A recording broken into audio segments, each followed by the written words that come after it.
Hier, en fin d'après-midi, une dame est venue me rendre visite à l'improviste.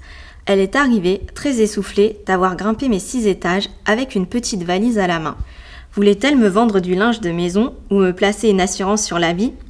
Mais j'habite à Little Africa, un quartier déshérité de Washington où en général les assureurs blancs ne démarchent pas les gens de couleur. Cette dame, richement habillée, m'a appelée par mon prénom, comme si nous nous connaissions depuis toujours. Chère Lydie, je peux entrer ? On peut dire que j'ai eu du mal à vous retrouver.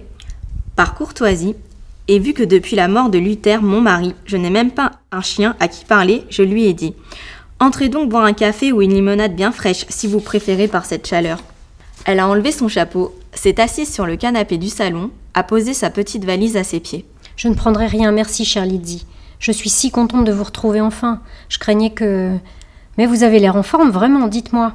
Ça vous fait quel âge exactement ? » « Et vous, quel âge avez-vous » j'ai répondu. Je n'aime pas trop ce genre de familiarité.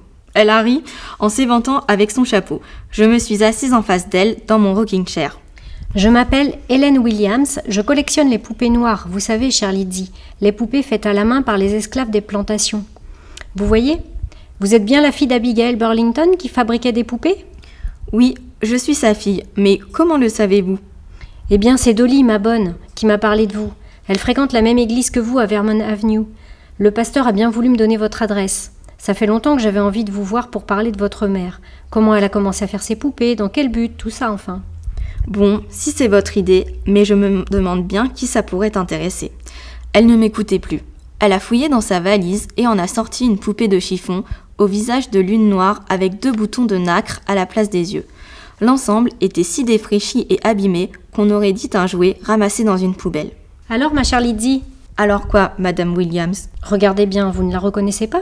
Elle a attiré mon attention sur un petit carton épinglé à l'ourlet de la robe de cette poupée. En mettant mes lunettes, j'ai pu lire ces mots gravés en italique.